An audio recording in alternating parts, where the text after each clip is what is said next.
Welcome to Films and Stuff with your hosts, Pete Mitchell and Ethan Hunt. Hi, everybody. Welcome back to Films and Stuff. I am Ethan, joined by my partner in crime, Pete. Hey, Pete, what's up today? Not much, buddy. How are you? I am fine as well. This is our weekly stream or skip episode of Films and Stuff. I know the rules. You know the rules.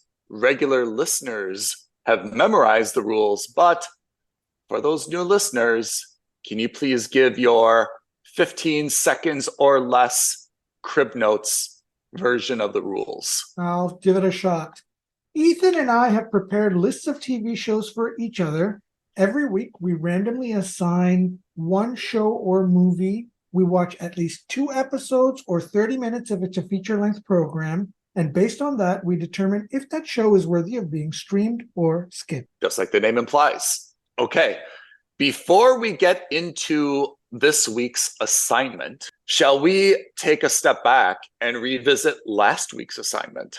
The big development we had was that you were assigned Vortex on Netflix, a French time travel drama, which I didn't know much about, except I knew it was a little bit sci-fi-ish. It turned out you fell in love at first sight. You binged it, I think, across 2 days. Yeah. 1 episode on the first day, and then all the remaining 5 on the second. You told me about it. I started watching, haven't finished it, so no spoilers on how it ends. But I concur 100%. This is a fantastic show. It is really a must subscribe on Netflix. If we had an award for like the most surprising series to captivate us, this may be in the running for that, right? I don't think either one of us suspected this. Certainly not. What's your major takeaway? As we kind of implied, my major takeaway, when the dust settled, is that I'm actually anticipating more shows like this on Netflix and maybe Amazon. And by that, I don't mean more shows like more time travel mystery shows. No. On a more high-level view, more shows that are of this quality that we would normally not watch, that we're going to kind of be forced to watch because of the lack of new content. We're going to start to see that. Cable television in the US has already been affected quite dramatically by the writer's strike and the actor's strike. Yeah. It's going to hit the streaming platforms and then also the Hollywood platforms within the next couple of months. I think the lag, because the strike has been going on for like almost 5-6 months now, I think the lag is going to catch up at this point. I think we're starting to see that. And of all the platforms, Netflix and Amazon Prime, in that order, seem to be the 2 best placed to kind of weather that a little bit, because they do have substantial international catalogs that they can rely on. Netflix has always kind of, in my opinion, promoted that a little bit more. I think we've seen it kind of with Money Heist. We've also seen it with Korean shows that they've had, Squid Game, Black Knight. There's a few other that you saw as well. Narco Saints, I think, was one. Queenmaker this week. Yeah. So I think Netflix is better placed to that. And some of those foreign shows have been phenomenons, like Squid Game. Some of them have been kind of, this seems to be pushed on me. But when you add in kind of like the British comedies and dramas, I think Netflix has a better catalog. And something nice may be that these diamonds in the rough will now be more likely to be discovered. Honestly, Vortex it actually doesn't really seem to be a French show. It doesn't really take place like in the cafes of Paris. It's not really like a Parisian setting. It takes place in kind of like a beachy town that honestly could be almost anywhere. Yeah. I mean, I wouldn't guess it's, like Los Angeles, but it could have been kind of Australia. It could have been South Africa. Could have Cape been, Cod, yeah, the southern coast of yeah, England. Anyway, yeah, really. yeah. Apart from the fact that it was in French, it had a very international, I think, appeal to it because it wasn't, intended to be based only in like the heart of France and about, all these other like French cultural things. So that's my one general takeaway in terms of the overall popularity of these shows and what Netflix is doing. My second takeaway is you and I love sci-fi, you and I love time travel, right? Yeah. There's no absence of time travel movies out there. God bless one more time Back to the Future and Michael J. Fox. In some ways, I think that movie is so important to the entertainment genre of time travel. Every show or movie that has time travel obviously adds their own little wrinkle to it. And when you think about time travel, all those other like practicalities or logistics obviously come into play. The one I got from this show, Vortex, that like really hit hard is that it's not always best to change the past. You really lose something in the present or in the future, right? Yeah. Back to the Future kind of minimizes that because it says, hey, I can change this one thing and everything will be better in the future, right? And then, of course, we see in Back to the Future 2 how it could have a negative impact, but then they can kind of fix everything. I thought that Vortex goes into this really extensive emotional detail of really how much would change, even if you could go back and kind of fix that one thing, in your past. And I thought that was like a really poignant point that was made in the show. And I have to say, I don't know if you noticed it as well. French actors and actresses seem to be way better at their craft. Sometimes you see on a lot of shows or movies, people cry and you're like, okay, like that's definitely a fake cry. Like it's the obligatory cry. You see like shouting. I feel like the American style is a little bit more like shouting and aggressive fighting. The French actors in Vortex, I thought, played this very emotional distress or emotional happiness. Their facial expressions and the way that they emoted that on screen was so believable. At no time did I really feel like they were acting or faking their outrage or their sadness or their anger or their difficult conversations that they were having between the characters. I felt that the acting and the believableness of all of it was just so well done. I think that's what sucked me into the show as much as anything. Yeah, I understand that. They weren't overly emotive.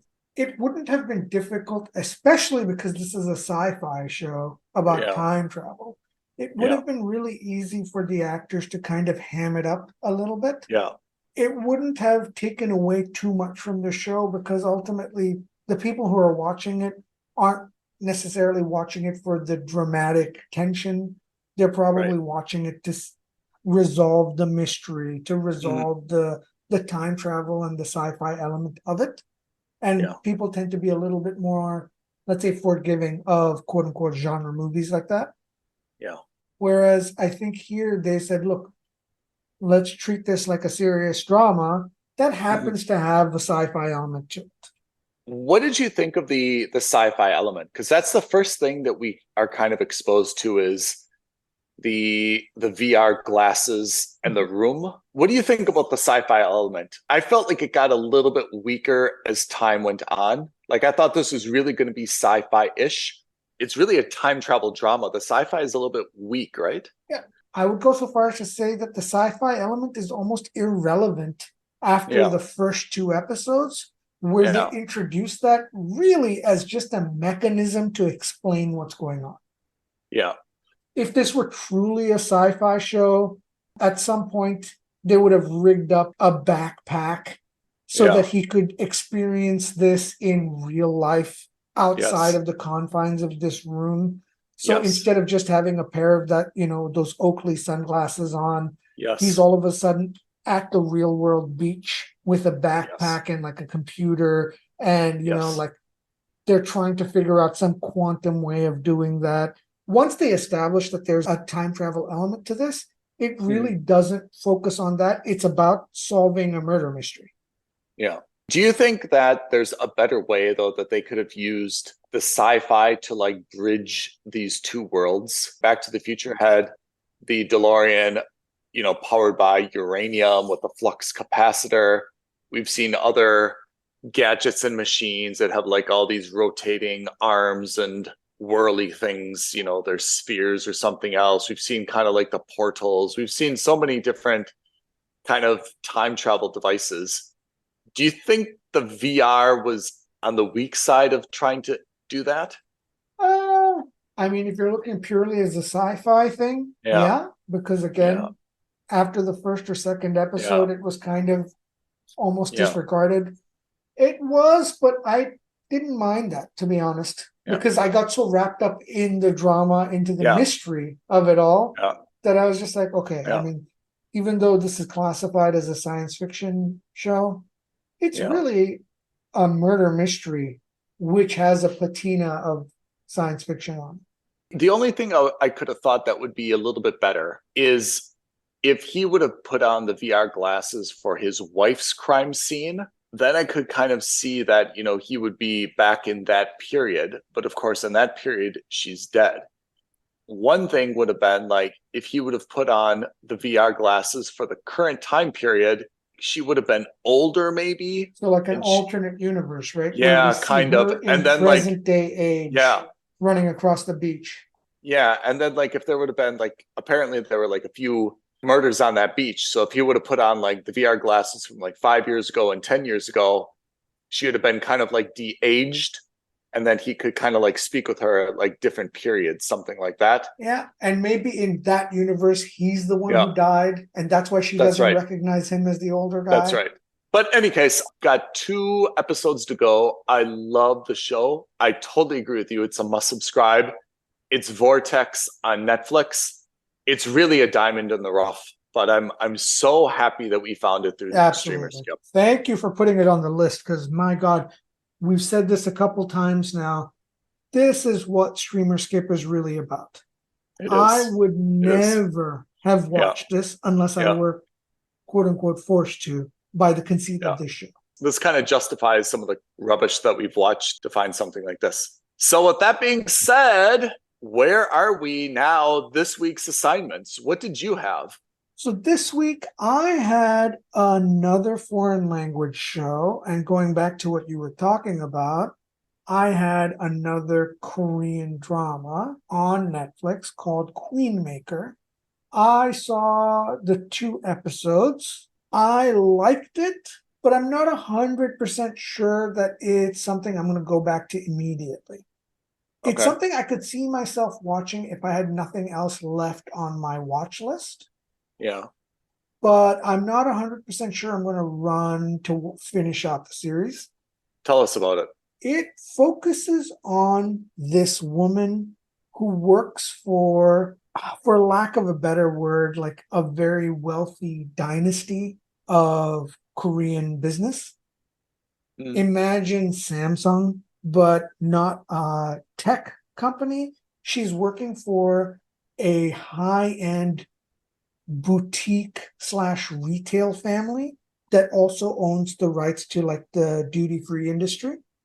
Now, for people in the West who don't know, in East Asia, especially in Southeast Asia, duty-free, like the stuff that, the shopping centers that we see in the airports, those rights to own those stores are granted by the government, and generally they're given to like a company that is well established in the retail industry, and those are huge money makers. It's one of the most profitable retail businesses you could open because it's almost like guaranteed income. So it's usually given to a company that has some political sway, that's very wealthy. So this family this woman works for owns the rights to, I guess, Korea's duty-free shopping. And they also own like a bunch of like these really high-end boutique stores. Think of her kind of like Kiefer Sutherland in Rabbit Hole. She works for the quote unquote corporate strategy team. That's the official name of her department. Okay. But she's really the fixer for the family. Anytime there's like a PR disaster or something like that, her team steps in to kind of smooth things over. Yeah? Is she young or old? She's relatively young. And I'll give you an example. So the first episode kind of sets the scene to what her role in the business is. The business is run and owned by a matriarch, this old woman. She's got 2 daughters, and both those daughters are nightmares, absolute nightmares. And we open, one of them has like this disorder. I don't think it's a real thing, but it's called intermittent explosive disorder. I bet that's exactly what it sounds like. Yeah, it's basically she's like this super prone to aggressive violence, like throws tantrums. If someone slights her in the smallest way, she'll beat them up and things like that. And because she's like this super public figure, someone recorded her doing that. There's like this amateur video of her berating her driver and then like berating some retail workers at their store, that kind of stuff. And so she's basically accused of assault, harassment, and being a total pain in the ass to everyone. The scene of the show starts up on this. We start with the fixer, who basically is in the retail store, and she is getting the outfit that she wants her boss's daughter to wear. Okay. And the idea is that she's going for a look that kind of makes her look diminished and weaker to kind of curry public favor physically. Yeah. Sympathy. Yeah. Right. Garner sympathy. And then like she's just had a baby. She's got a loving husband. They purposefully make it look like her hair is thinning so that they can say that, you know, she's super stressed out. You can even tell like she's supposed to be one of the wealthiest women in the country, but she's got bad hair. Her clothes aren't exactly super sexy or stylish. You know, she looks a little frumpy, that kind of thing.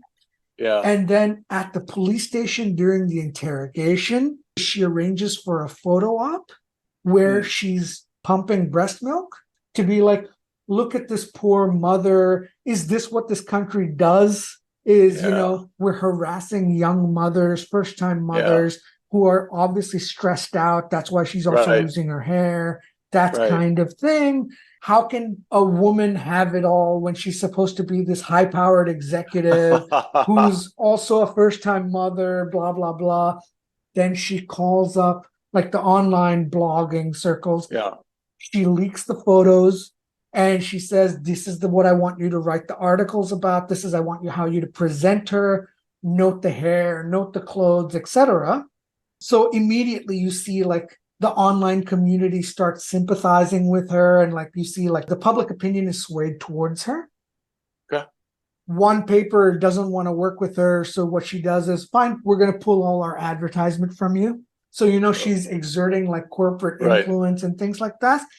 Simultaneously, all the clothes that she made her boss's daughter wear are exclusive, and they're starting to sell them in the stores on the same day, and they're selling out like crazy.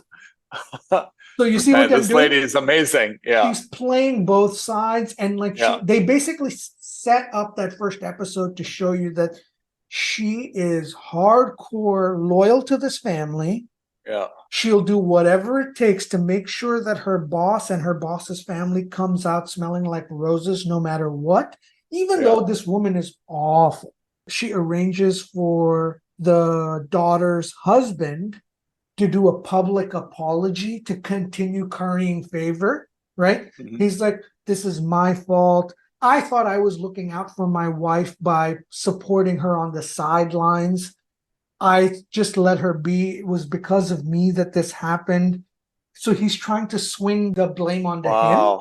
It works. And she only spends the one night in jail in custody. And then the charges are either dropped or like lowered dramatically. Yeah. And then, of course, the mother invites the fixer and the son-in-law to lunch. then the mother is very happy with the fixer's job and the work that she's done. So she gives her a brand new like Maserati as a present.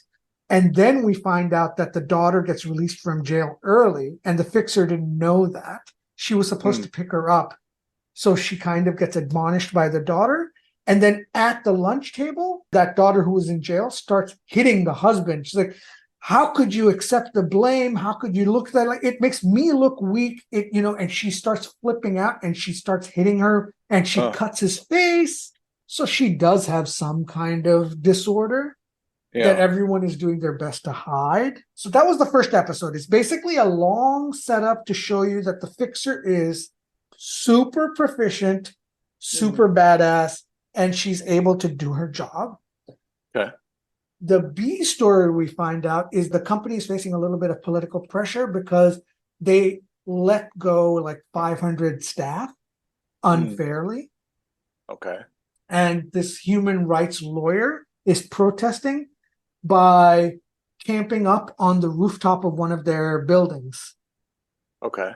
And, people are sending her food by drones. She's kind of, she's kind of like doing a holdout there. Yeah. And the fixer is it's now her task to get her off the roof, etc. That's the B plot. The core drama we find out is that the mayor of Seoul wants 25% of their business. And in exchange, he's given them a bunch of like planning permissions and things like that for this brand new flagship store. She doesn't want that to happen, the matriarch. So what she does is, I'm going to put my son-in-law as the next mayor. We'll get him elected. And then we find out that the son-in-law isn't as good as everyone thinks he is. Is this the guy who took the blame? The guy who took the blame. So in the first episode, they spend the whole episode making him to look out like an angel. And then in the second episode, we find out he has an affair with an underling at the company. Oh, no. He comes out and tells people about this affair. He denies it. Then the fixer is called in to fix it. And she does it in such a way that she's going to, she accuses her of blackmail. It was all false, blah, blah, blah. And then that woman commits suicide. Ooh. When she commits suicide, she jumps off the 50th floor of the building, lands on the car. As the body lands, the guy's cufflink was in her hand. Oh. And we learned in the last episode, he was missing a cufflink and he couldn't find it. And it's because he was having an affair. She puts two and two together, so she takes the blame like, it's because of me that this young woman who is innocent has committed suicide. Then the mother-in-law obviously knew or figured out that he was having an affair, but she doesn't care. She was like, I don't care. I want you to help him become elected mayor. She doesn't want to do that because she was like, this guy's a bad guy. And then, of course, the curtains drop. He comes and accuses her. He starts talking back to her. He starts up another affair with somebody else. And it's just a whole mess. It becomes a stereotypical family drama. And that's where it ends. Some of this sounds quite compelling. What about it makes it a mooch and not a must subscribe or a skip? I'll tell you what it is. Because I was thinking exactly that same question. Because on paper, some of this sounds awesome. It sounds very much like Rabbit Hole, which is about manipulation of society, psychological, economic, political, to get what you wanted. Yes. If it had stayed in that arena into getting him elected as the mayor and etc., I would have been all in on this show. But for me, it got a little bit messy because now it's become about this guy who's not a good guy, who's having an affair, blah, blah, blah. It was revealed too early. And so now I know what's going to happen, even though I haven't seen it. She's going to team up with the human rights lawyer who's on the rooftop, who the company is trying to evict forcefully. There's going to be something like that where she's going to be forced to work with her. Then the company is going to spend all their efforts to destroy her credibility. Yeah. That on its own would have been absolutely great. This extra dimension of this guy actually being a bad guy that we know from the get-go. I think if they had Too done much that too reveal soon. in like episode 10, it would have Yeah. blown my mind. Too much too soon. Too much too soon. I think that's the thing. And so now it's going to be, the compelling parts are going to be, how does she extract herself from this predicament, because she doesn't want this asshole to become the new mayor of Seoul. She's now put herself in a position where she's defying the family and she has to try to stop this guy. Ultimately, I know what's going to happen. You know, you raised a very good point. I'm going to draw the parallel to Vortex. You know, what Vortex did exceptionally well, and you see this in other dramas, is they do leave a lot to the imagination in terms of who is actually the bad guy, or is someone a good guy or a bad guy, where they kind of give little breadcrumbs or hints of both, right? Yeah. And I thought Vortex did that exceptionally well. There's a number of people who are kind of suspects, and they all have very compelling reasons to be suspects. And we're also kind of like tempted to really like dislike them for like these little subtle things about them. But then it kind of pulls it back and says, yeah, but they didn't kill anyone, right? Yeah. And it seems like they've kind of made this mistake in Queenmaker, which is, it definitely would have been better to kind of see two perspectives of the guy, where maybe he does have kind of a gambling problem, or maybe he does have a mistress who's like an old girlfriend that he can't kick, or maybe he's got a brother who's got like a drug problem. But on the other hand, he's still like a very good father.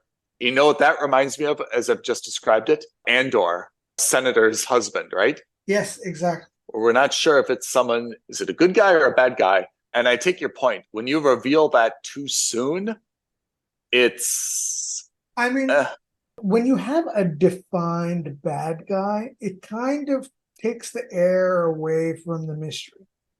Yeah. And I'm not saying that this was meant to be a mystery. It's going to be a compelling drama. No matter what you do and however you cut it, it will be a compelling drama.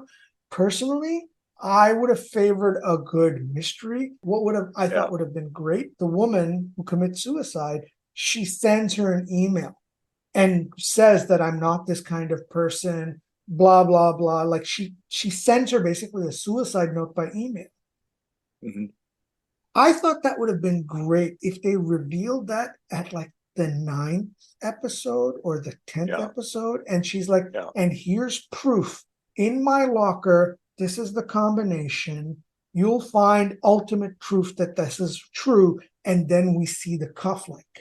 And then we see a flashback to him all the way in episode 1 where he's missing a cufflink. And he was like, oh, I wonder where I dropped this. Yes. And then all of a sudden, the shoe drops. We're just like, oh my God, he was the bad guy all along. Yeah. And then, you know, that last 2 episodes, it's the reckoning and then a relatively quick resolution. I think that would have been a little bit more compelling to watch. There also needs to be like a third drama involved, right? I think all the shows you and I love, there's kind of like 3 actors at least involved, right? And it's not clear who the main is. And one of those things I would think would be what you described is, let's say she doesn't like the son-in-law. She thinks he's a bad guy and doesn't want to see him elected, but she has a job to do. And then you could also say like, maybe the fixer is from like kind of the slums, and one of the mayors knew like things is like redevelopment of this area and like her childhood home, or her parents are going to be forced out or something, right? So you already nailed it. We see a little bit of backstory of the fixer. She was picked out as a disadvantaged poor girl working at a camp. And before the matriarch became the matriarch, she kind of took her on under her wing. There you go. So like one of the scenes where she gets the Maserati, the matriarch is talking to like her sister or her cousin or whatever, someone who's associated with the family, in French. And the other woman says, don't trust her. She's a street rat, etc., etc., etc. Yeah. So you've already We've watched too many shows. We've watched too many shows. But that also reinforces your point, which is we've seen a lot of television. When you do a reveal like this right away, it does suck the air out of it a little bit, which is, why am I going to waste my time watching this? Like, now you've already told me the whole story, like up front, right? Vortex, I think, was great and is great because, again, everything kept changing. And every episode, I kind of thought like how it was going to play out. But then again, things kept changing based on their communications in the present or in the past. Then the present kept changing. And then they had to go back and like kind of recalibrate, right? Yeah. Like, okay, like we saved you, but then this happened with your friend, and we saved you, but then this happened, and then this happened with my wife. And suddenly it's like a crazy whodunit with the butterfly effect. It's very well done. And so ultimately, that's the point of this review of Streamer Skip for Queenmaker, is that we'd rather be talking about Vortex than Queenmaker. Queenmaker is by no means a bad show. Production value is phenomenal. Cinematography, very good.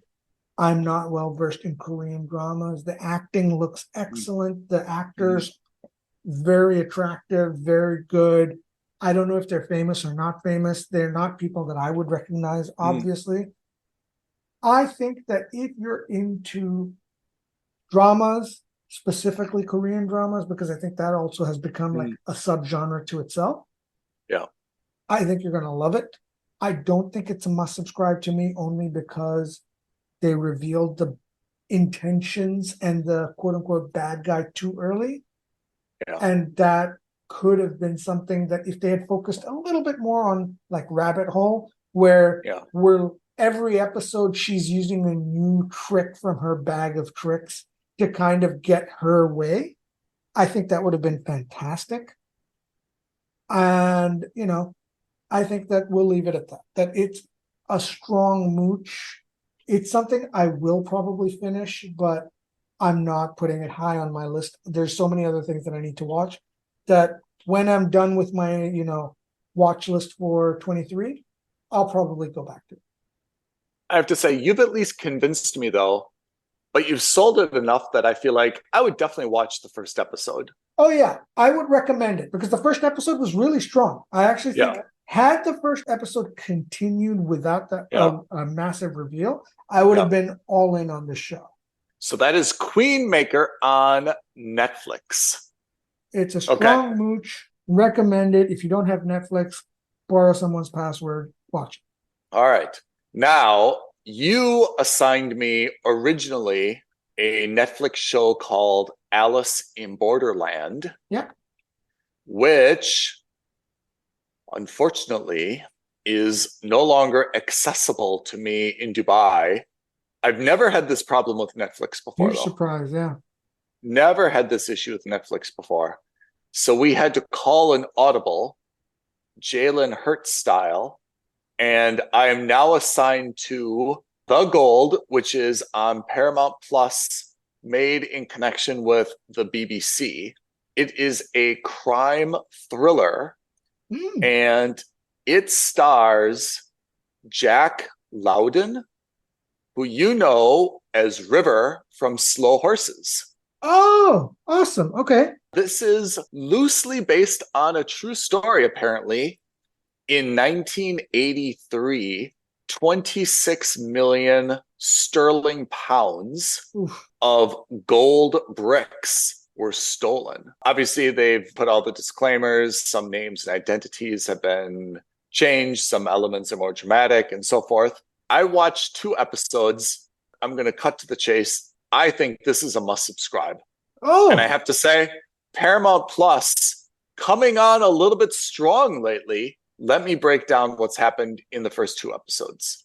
Apparently, like near Heathrow Airport, there's like a, Brinks, right? Yeah. We've all heard of the Brinks trucks, the security agency. They've got like some type of warehouse, and there is an armed robbery. Again, this is the 80s, and armed robberies in the 80s are always kind of cute, right? I mean, especially in England. Just a different time, right? Yeah. So there's an armed robbery.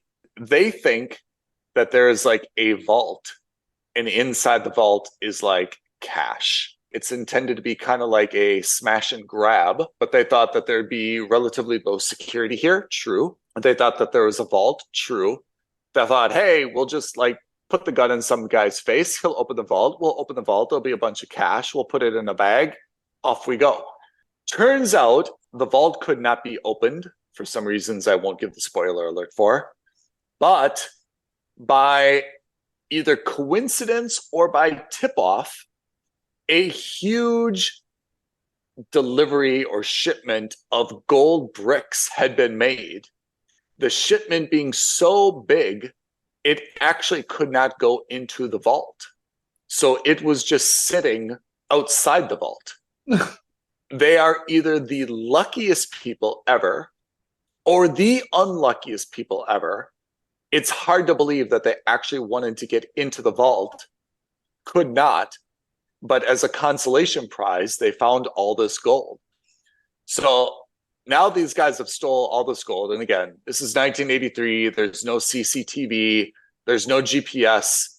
There's nothing, right? You just load it up in a van and you drive off, and that's the end of it. No one can really track or trace you.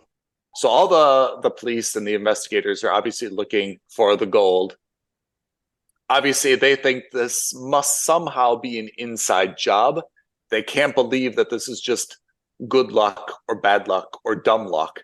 They think this must be an inside job, that they knew that these gold bricks were going to be delivered that day. Now, where are the gold bricks? These are just like small-time thieves. They thought they'd get a bunch of cash and spend it. Now they've got gold. And as you know, like pure gold bricks that are stamped and everything, like you can't just take them, especially now that this is on the news and everything, you can't just take them to a pawn shop. So apparently they find a guy who's in the gold industry, and now we're turning into kind of like a Breaking Bad type situation. Here you've got something a little bit similar. Guy in the gold industry knows how to move gold, understands the gold, looking to make a bigger name for himself and get out of kind of his rut in life. They kind of team up. And then there's another team up, because they obviously realize even if they wash all this gold in the market, they're going to have a lot of cash, and they still need to do something with all the cash. Like, it's such a huge amount that will obviously draw suspicion as well. That's the premise. I think it's a must subscribe for a few reasons. One, based on a true story. Two, the subject matter is pretty cool. You love a good heist, but it's beyond the heist now, right? They've already got the goods, and the goods now are being what they would call fenced, although I don't know if you call it fenced at that scale. And three, I think we're going to see that there's going to be basically kind of like 3 or 4 parties involved. There's going to be the small-time thieves. They need help. There's going to be the gold team. And then there's going to be kind of like the, let's say, professional institutional team. And I assume that all 3 of these groups are going to be at each other's, maybe not at each other's throats, but there's definitely going to be some tension, right? Yeah, tension, and each side is going to believe that they're the most critical part of this game. Yeah. And all sides kind of need each other for this to succeed. So you're going to see 3 very strange bedfellows kind of working together, cooperating, suffering each other in order to make this work. And then you'll see the authorities, which are kind of on the fourth side, trying to chase down all these leads, always one step behind.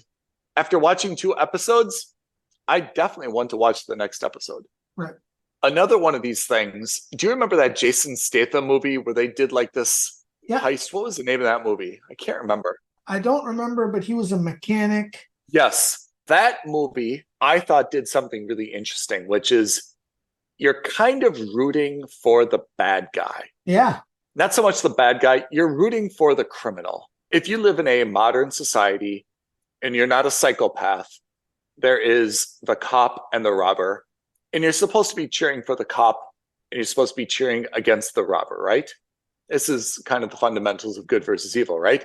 Yeah. That movie, and I think even this show, has kind of turned that on its head, where you're kind of like, I kind of like the bad guy. The criminal or the thief is a little bit more compelling and sympathetic than the big, bad, arrogant cop or police officer in this case, right? Yeah. I think you're going to get a situation like this where we're going to be a little bit more sympathetic to the bad guys than the good guys. And it'll be really interesting how this plays out. Again, I haven't read like the Wikipedia entry on this thing. I'm kind of tempted to do so, but then I don't want to see really how it ends. Yeah. But I would expect it's going to end a little bit similar to that Jason Statham movie where I kind of feel like the guys aren't going to get caught. If they got caught, then I think they wouldn't really make a show about it. Maybe. So The Gold, Paramount Plus, crime thriller, just came out 2023. I'm very, very impressed by it so far. I think this is going to be a must subscribe. Highly recommended. Pete, you love a good heist. I do. I really do. If Nick Cage made a heist movie, you would just be in your utopia. I mean, he made one. I want him to make a sequel. Which one do you make? Gone in 60 Seconds. Oh, yeah, that is a heist movie. Yeah. Yeah. Oh, my God. If he made Gone in 61 Seconds, I would watch that in a heartbeat. Why is that not being made? I don't know. And why is there not a Gone in 62 Seconds, I know. This could be the greatest threat to the Fast and the Furious franchise. Do you think it should be 61 seconds or you think it should be 59 seconds? Oh, that's a good question. Actually, yeah, 59 seconds. I like that. That would also be cool because that's kind of like you're counting down the sequels, right? So you're like, okay, now we're gone and... Oh, I mean, I don't expect a franchise of 60, but still. I mean, I'll watch them all. All right. You had Queenmaker on Netflix. I had The Gold on Paramount Plus. What are the assignments for next week? So for next week, you are going to stay on Paramount Plus. You're watching a show called Joe Pickett. Joe Pickett. Yeah, I've seen the thumbnail once, and maybe that's why I put it on there, but I don't know anything about it. No idea. Okay. I am on Hulu, which means maybe Disney Plus. To be determined. I'll find out. This Fooled. I put that on your list. You did. Huh.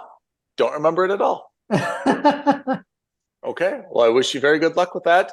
All right. Pete, if everyone wants to give us some feedback on Vortex or anything else that we've seen, what are our social media details? Absolutely. Guys, I really want to hear about your opinions on Vortex. I do as well. Please reach out to us. Tweet at us at F&S Podcast. Drop us a DM on Instagram at Films and Stuff Podcast. Email us aloha@filmsandstuffpodcast.com. And again, let us know what you think. Leave a comment below this video. Like this video. Most importantly, subscribe to our channel so that you always know when the latest episode of the Films and Stuff Podcast drops. I could not have said that better myself. Okay, everybody, thank you for tuning in to the stream or skip episode of Films and Stuff. We will see you next week with 2 more reviews for you. Thanks, Ethan. Thanks, everyone. Thanks, everyone. Thanks, Pete. Bye now. Thank you for listening to another episode of Films and Stuff. If you haven't already, please subscribe and review on Apple Podcasts, Spotify, or wherever podcasts are downloaded. Films and Stuff. There is no substitute.